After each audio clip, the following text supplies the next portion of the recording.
Bienvenidos a un video más en el que vamos a abordar el tema del balance general presupuestado, un tema de cierre. Para este punto ya se han elaborado todos los presupuestos, ya está establecido el estado de resultados presupuestado, ya se tienen todos los valores acumulables. En el balance recordemos que se acumulan todas las cuentas que están pendientes en el periodo. Por tal razón, o que quedarán acumuladas para el siguiente periodo. Por tal razón, se necesita trabajar con la información que se dispone al cierre. Tenemos acá siempre de base el caso de chocolate artesanal, que como en cada video de esta lista, hemos indicado que está como referencia en la descripción del video. Luego, necesitamos los datos de los presupuestos previos, del presupuesto de efectivo, del estado de resultados, para llegar al balance. El balance se establece a un periodo de cierre. Regularmente es un año, o sea, cierra el 31 de diciembre del año que estamos presupuestando. Sin embargo, si en algún periodo se maneja menos por algún régimen tributario, por cuestiones de análisis, podría ser trimestral, podría ser mensual o de acuerdo al requerimiento de la empresa. Aunque estamos aquí en una base completamente contable, porque es así como nosotros trabajamos, si ustedes observan por acá cuentas que no están completamente con base a NIF, con base a una estructura contable actual, recordemos que esto es solo con fines de análisis, no pretendemos en ningún momento contradecir ninguna estructura, ningún orden, ninguna nomenclatura, sin embargo, mantenemos la estructura general contable y las cuentas nos sirven más para análisis. Entonces, observemos cada una de ellas. Lo primero que decíamos es el periodo. Se tiene o se debe tener especificado cuál va a ser el periodo. En el caso de estudiantes que están elaborando un caso, un problema dentro de un examen, dentro de un trabajo, podrán tener la información de qué tipo de periodo se maneja, un trimestre, un semestre, un año, y deberán tener las cuentas a ese cierre del trimestre, ese cierre del semestre o al cierre del año. En este caso, los circulantes representan los activos o los valores que la empresa tiene o de los que dispone. Recordemos que todo el activo está marcado por la inversión de la empresa, o dicho de otra manera, es en el activo en donde se visualiza la estructura de cómo está conformada la inversión de toda la empresa. Entonces, el activo circulante son aquellas cuentas que son de corto plazo, que se pueden hacer efectivo o que son efectivo, como el caso de los datos que hay en caja y bancos, que representan un periodo menor a un año. Aquí tendrán una serie de cuentas, aquí vemos algunas nada más de las cuentas que son las principales y vamos a ir observando cada una de ellas. Antes de llegar al total de activos circulante iremos poco a poco, por eso ven ustedes aquí tres columnas, como decimos es más con fines de análisis esta estructura. Entonces, el saldo de caja y bancos proviene de un presupuesto ya elaborado que fue el presupuesto de efectivo donde tuvimos un saldo al cierre. Como aquí está al 31 de diciembre, al cierre sería entonces el efectivo que queda al final de diciembre. Este dato, aquí tengo ocultas las columnas, y si nosotros mostramos los datos, lo que queda al cierre de diciembre es el valor que estamos trasladando hacia acá. En un caso con fines académicos, en un examen, ustedes tendrán el dato proporcionado. Por lo tanto, no se tendría que hacer todo un presupuesto de efectivo a menos que el caso sea integrado definitivamente y el saldo que nos quede en el periodo se traslada al balance presupuestado. Luego está el saldo de cuentas por cobrar. ¿De dónde viene? Pues en su momento también tenemos este video. Elaboramos una cédula de ventas o de cuentas por cobrar, donde había una política de crédito de la empresa y establecimos el total de datos de acuerdo al periodo de cobro.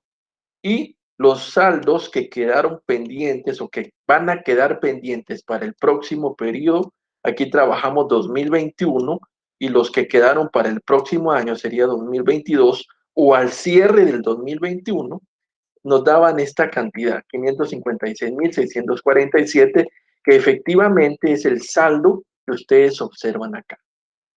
Si el saldo no se tiene porque fuera un caso simple que se está elaborando, un problema sencillo, se tendría que proporcionar la política de créditos de las ventas y definitivamente, de acuerdo a la cantidad de meses o de días de crédito, los datos de las ventas presupuestadas que van a permitir obtener los valores. Y obviamente el tipo de política, si fuera, por ejemplo, a 30 días, si este fuera un 40%, yo tendría que disponer del dato del último periodo presupuestado y el saldo, el dato total de ventas. A este, pues, obviamente, si yo tengo aquí el valor de la política de crédito, fueran solo 30 días, sería el valor que yo trasladaría acá. Analícenlo, tómense el tiempo, si quieren volver a repetir algo, pónganle pausa al video y regresan. Inventarios. El valor de inventarios son dos, aquí en este caso pueden haber inventarios de productos en proceso también, pero aquí tengo dos, inventarios de producto terminado y materia prima. ¿De dónde vienen? Cuando se hizo entonces el estado de resultados, recordemos que quedaron inventarios al cierre, el final de materia prima y el inventario final de producto terminado. Estos dos datos o dos valores se restaron porque obviamente no quedan dentro del periodo que se estaba trabajando, que es el al cierre del 2021 o en todo el periodo. Este dato entonces lo trasladamos completamente como queda en cada inventario hacia el balance, porque todo lo que queda en final se va a acumular y ese valor es el que vemos acá. Entonces, estos dos datos provienen del estado de resultados, cada uno en o con el valor que se calculó. Al hacer la suma de estos dos inventarios, tenemos este total, que es el valor que nosotros disponemos para el cierre. Ahora, ¿es necesario dejar el detalle? Pues no es algo obligatorio. Si usted quiere dejarlo, es importante que lo haga, pero no es obligatorio. Si usted quiere poner valor total, obviamente debe tener claro que estos datos están en ese valor. Sin embargo, en el caso de un examen, se tendrá el dato del inventario ya proporcionado para que ustedes trasladen el valor al balance. Cuando ya tenemos los datos del circulante, que son estos tres valores, hacemos una sumatoria y ese es el valor total que ustedes observan acá. Entonces, trabajamos con ese dato. Ya tenemos circulante, vamos ahora a la parte fija, que representa los valores de la inversión más fuerte que tiene la empresa a largo plazo. En ella principalmente encontraremos activos de tipo fijo como máquinas, vehículos, terrenos, edificios, mobiliario, herramientas, equipo de cómputo, que son los más comunes. Aquí vamos a dejar esos activos que se van a depreciar. En este caso en particular, nosotros traíamos un balance de apertura que ustedes lo pueden ver en el caso, en la página 2.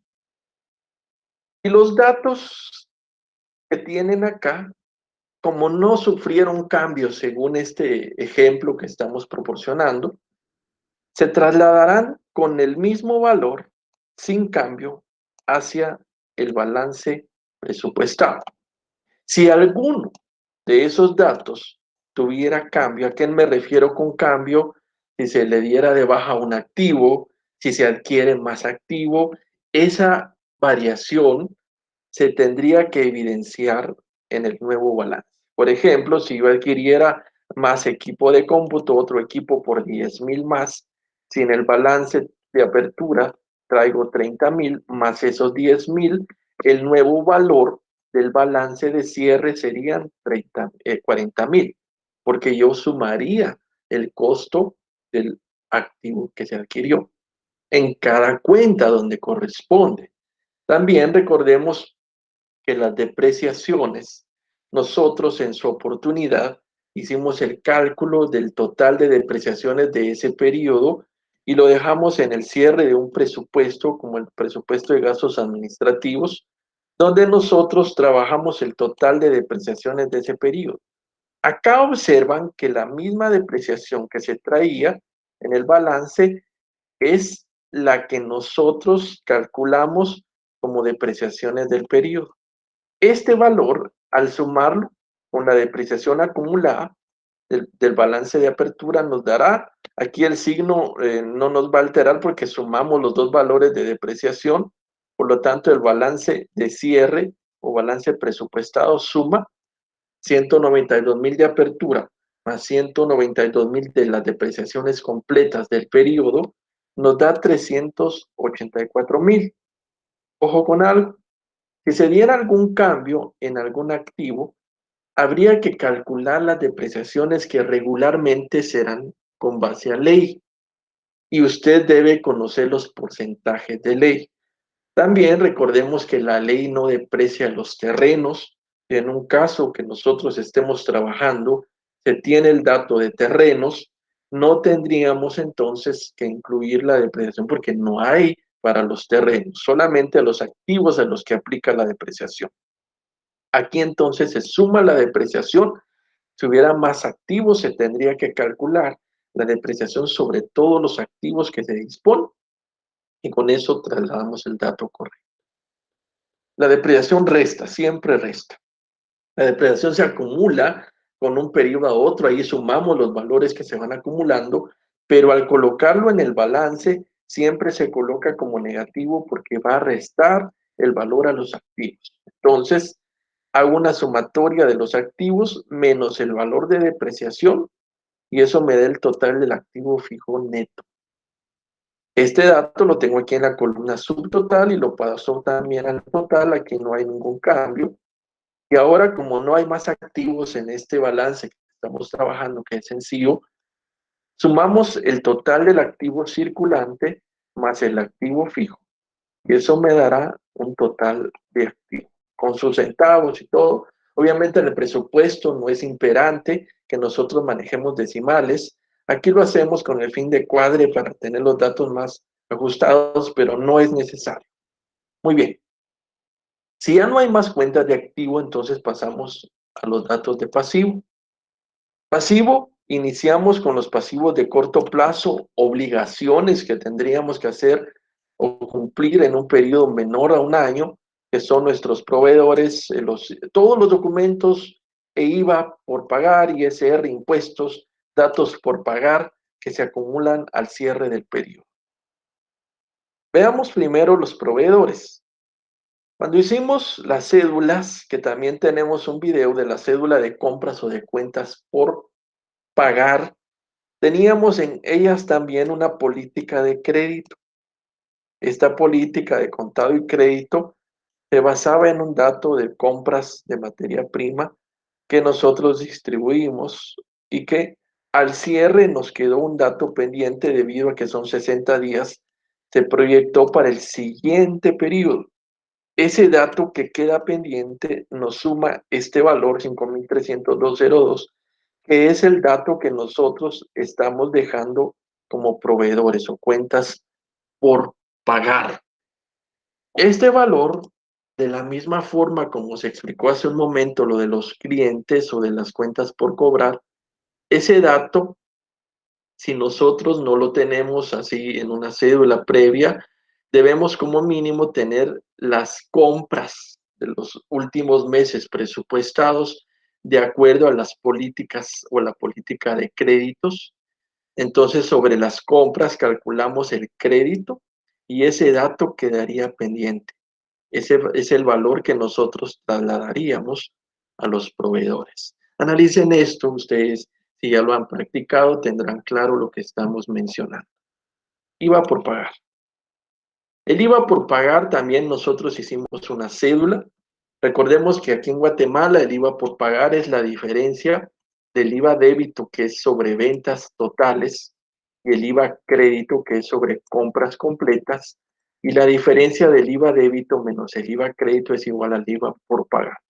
En este caso, si nosotros no tuviéramos el dato dentro de una cédula como es este, que solo lo trasladamos para el balance, deberíamos tener el dato completo de las ventas del periodo anterior o periodo final del que estoy presupuestando, tanto las ventas como las compras. Y en las compras, incluso si hubiera compras de activos al cierre, escuchen, al cierre del periodo, entonces calcularía ese dato de IVA. Aquí lo estoy calculando directos, el 12% sobre el valor completo. ¿Por qué? Porque aquí este dato no tiene ningún IVA cargado aún. Entonces le calculo el IVA y lo traslado o lo dejo ya como IVA débito. A las compras igual, directo le calculo el IVA, porque repito, aquí no estaba cargado aún. Y la diferencia de IVA débito e IVA crédito me daría el IVA por pagar. Ojo, si hubiera compras de activos al final, en el último mes, si fuera el caso, entonces en ese dato tendría yo que calcular el IVA sobre la compra de activo y sumarlo al IVA crédito. Entonces, al hacer la diferencia, ese dato sería igual, porque aquí lo único que aumentaría sería el IVA crédito. Repito, solo se daría si se diera por alguna situación una compra de un activo al cierre. Si no dice o no se especifica que sea al cierre, ese dato no afectaría porque se habría cubierto en alguno de los meses previos. Eso ya no afecta el IVA por pagar del cierre. Entonces, como este valor queda al cierre, lo trasladamos como IVA por pagar. ISR por pagar definitivo. Para ello, debemos tener claro algo que hicimos en su oportunidad. Yo les sugiero que revisen el video del estado de resultados del presupuesto de efectivo, disculpen, donde calculamos nosotros un valor estimado. Con una aclaración, voy a ir aquí a mostrar el ISR por pagar. En primer lugar, se traía un ISR de marzo, que se paga en marzo, que es el dato que quedó en el balance de apertura o que traíamos en el balance de apertura. Este valor lo pagamos en marzo, según nuestras eh, condiciones legales, porque así es como en Guatemala se debe cumplir por el régimen en el que se está inscrito, que es el 25% de ISR. Entonces ese dato se paga en el mes de marzo y aquí está representado. Este ya queda, por así decirlo, cumplido en el periodo, ya no afectará a un siguiente periodo. Ahora, los datos que estimamos de ISR para los meses siguientes, que lo trabajamos sobre la condición de un ISR estimado para pagos trimestrales o abonos trimestrales más claramente. Calculamos estos valores. Si usted quiere retomar de dónde salen, vea el video de presupuesto de efectivo. Entonces, ¿qué es lo que vamos a hacer? ISR estimado, primer trimestre, lo vamos a tomar porque nosotros ya lo habíamos calculado como un abono anticipado del ISR total, es este valor. Entonces, este dato total lo tenemos acá. Ahora, el ISR estimado, segundo trimestre. Recordemos que ese se paga un mes después, obviamente. Aquí el trimestre a marzo se paga en abril, el trimestre a junio en julio, que es el que nos toca evidenciar acá. Y luego el ISR estimado del tercer trimestre. El último trimestre, recordemos que siempre se paga al año siguiente en el mes de marzo. Entonces, este último trimestre fue el de octubre, o el abono que se estaría dando en octubre. Como son datos estimados de abonos calculados de acuerdo a la base de ley, tenemos entonces un ISR estimado total que nos da un valor de 79.521. Este dato es un dato completo total que queda en el valor presupuestado. Ahora, el ISR del periodo, recordemos que sale del estado de resultados. Entonces voy al estado de resultados donde estimé un valor de ISR sobre la base de las utilidades esperadas, de acuerdo a los movimientos de los presupuestos calculados, que me da este valor. Lo voy a dejar siempre en moneda. Entonces lo que hago, voy a calcular el ISR estimado total, abonos previos, que nosotros vamos a estimar abonar, que serían estos datos o este valor. Entonces el ISR definitivo sería el que nosotros estaríamos pagando o estimando para el otro año, sería la resta del ISR calculado del estado de resultados menos el total de abonos que tenemos estimados. Este valor nos queda acá, es el que nosotros estamos trasladando hacia, vean, 383.117.49 es el que nosotros trasladamos hacia el valor del dato presupuestado en el balance. Como ya no hay otro dato de circulante, sumamos los tres valores. La suma de estos tres nos da el pasivo circulante total. Si tienen dudas, retomen por favor y analicen cada uno de los datos que se han estado determinando. Obviamente, para poder llegar a este cierre debemos entender todos los datos elaborados previamente. Vamos ahora. Pasivo a largo plazo, que aquí son obligaciones que pueden cubrir un periodo mayor a un año. Tenemos aquí pagarés y bonos por pagar, que también vienen de los datos de apertura. Sin embargo, en el caso, podemos ir aquí a la página 6 del caso, donde observamos que se daban dos pagos o dos abonos a las cuentas de bonos y pagarés. Estos abonos también se quedaron representados o evidenciados en el presupuesto de efectivo. Voy a mostrar aquí los datos para que todo quede completamente claro. Cuando hicimos el presupuesto de efectivo, nosotros estimamos ese abono, porque es una salida que estábamos previendo. Entonces, estos dos abonos son de 10,000 a cada dato, que viene en la programación que la empresa tiene. Como traíamos en un inicio 50,000 de cada cuenta, con el abono estimado de 10,000 a cada uno, reducimos entonces ese valor. Obviamente, si usted lo trabaja de una manera contable, tendrá que hacer las partidas donde ya queda un saldo final real. Y aquí lo estamos dando de manera general para que usted sepa qué es lo que se debería de operar. Por lo tanto, esos 40,000 representan el saldo inicial menos el abono que se hace a cada uno. Por eso es que queda este dato. Al sumar los dos valores me da el total del pasivo a largo plazo. Esto es lo que tenemos. Obviamente aquí estamos considerando que son documentos que tienen una forma distinta de pagos. Si fueran pagos mensuales con cuotas, habría que tener la estimación de los pagos totales del periodo, de cómo quedaría esos abonos y hacer aquí el ajuste de los datos completos. Pero como aquí estamos trabajando en un presupuesto muy abierto, tenemos los valores estimados y este es el dato que queda.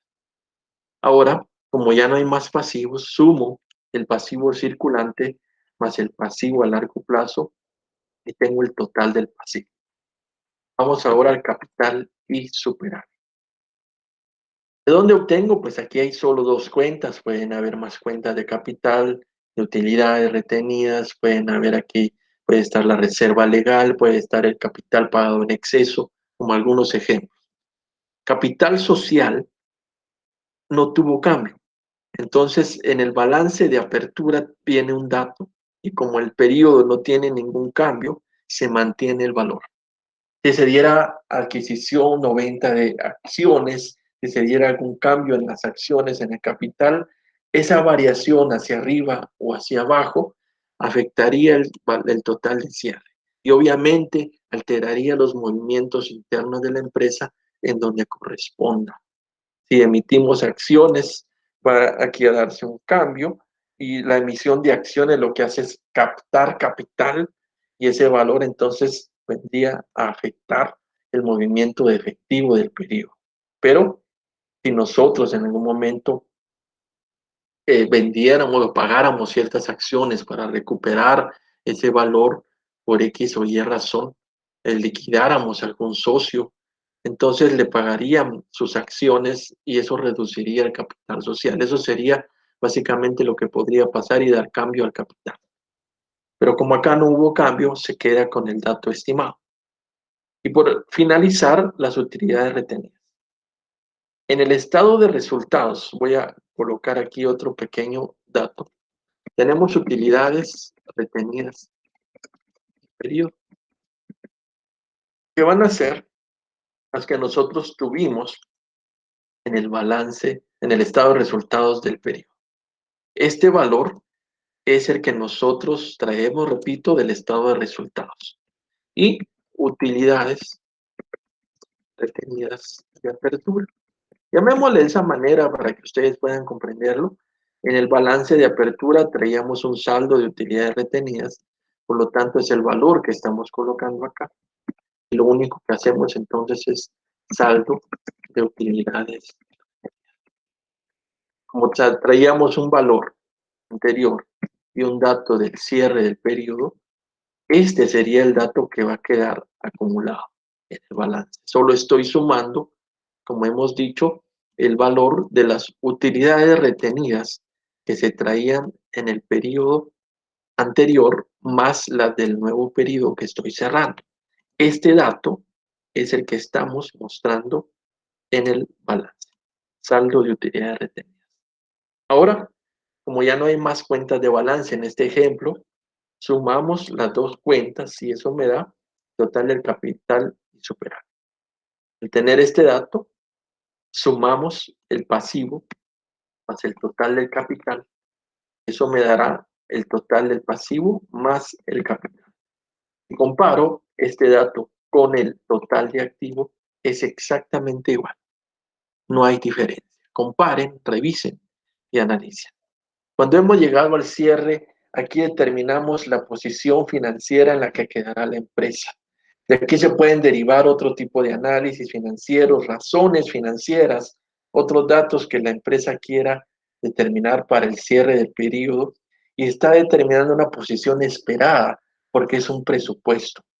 En este punto, lo que se hace es determinar que si se cumplen con todas las operaciones, con todos los presupuestos, partiendo desde las ventas hacia las operaciones completas de la empresa, se podrá llegar a esta posición, que es una operación que cambia completamente con base a la posición que se tiene de apertura. Ese dato entonces representa que si yo espero incrementar la situación de la empresa, debo realizar y cumplir todos los planes, todos los presupuestos, todos los valores establecidos. Y siendo así, nosotros llegaríamos a determinar los valores correctos y las metas. De aquí pues es donde ya se traslada todo hacia la parte donde corresponda, las áreas que corresponda y el documento del presupuesto maestro, que sería donde se está cerrando con este balance, se establecería de una manera final. Algo importante que ustedes también deben considerar es que de acá se establecerán todos los análisis que la empresa necesita formar. Ahora, así es como podríamos llegar al cierre. Cualquier variación también se hace con un análisis de variaciones del presupuesto, por lo que sugiero que ustedes lean esos documentos, esos libros donde se habla de este tipo de análisis. Yo, por el tema que corresponde para los cálculos de mis estudiantes en este video, cierro con el tema de balance general presupuestado. Sugiero observarlo, tomarse el tiempo y analizarlo. Cualquier duda, cualquier comentario que ustedes tengan, no duden, valga la redundancia, en escribir. Quedo a sus órdenes, Elmer Monzón, para servir.